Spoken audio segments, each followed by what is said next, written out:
It's really changed over the years. This has been like a huge journey for me with the Holy Spirit. The church was kind of like a Jesus only, so it wasn't like the Father, the Son, and the Holy Spirit. And like the Holy Spirit, you had to like speak in tongues to get the Holy Spirit. The Holy Spirit wasn't seen as a comforter. I used to kind of think, and this is, maybe like he was like a power to be wielded instead of a person to have a relationship with.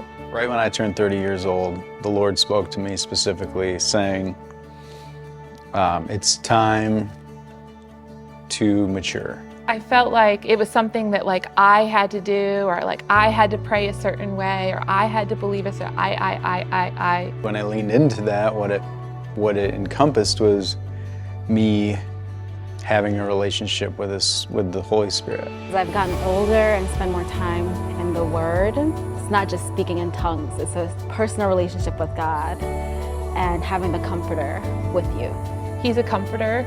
The Holy Spirit spoke to me in ways that I could recognize. I didn't really know that right in the beginning, but I would see pictures, I would see stories, I would see visions of things. I think I always believed in my head underneath the surface that I was bad,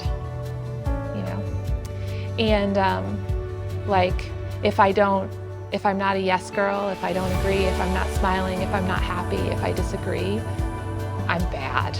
And so, the enemy uses that and it plays over, like Jared was saying, like over and over and over again in my head. One day sitting in my car, I just heard a still soft voice kind of ask me a question, did I tell you to move? And I knew right away that was the Holy Spirit, because sometimes the Holy Spirit has a different way of speaking to us.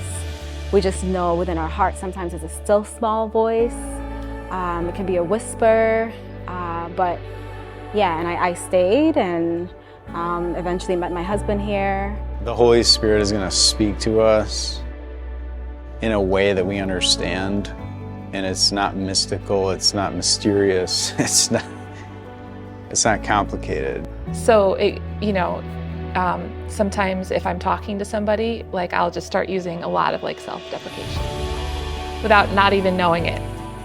Like it's already played in my head. And the Holy Spirit just brought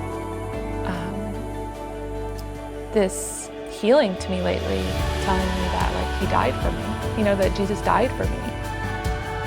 All I have to do really is be willing to receive from the Holy Spirit in that moment. It's hard, like when you want to really do things in the flesh, but when you really submit your flesh to God and let Him guide you, those hard decisions are so much easier and the outcome is so much better.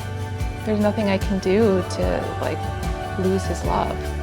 I started to understand that the Holy Spirit wanted to be involved in the most basic parts of my life.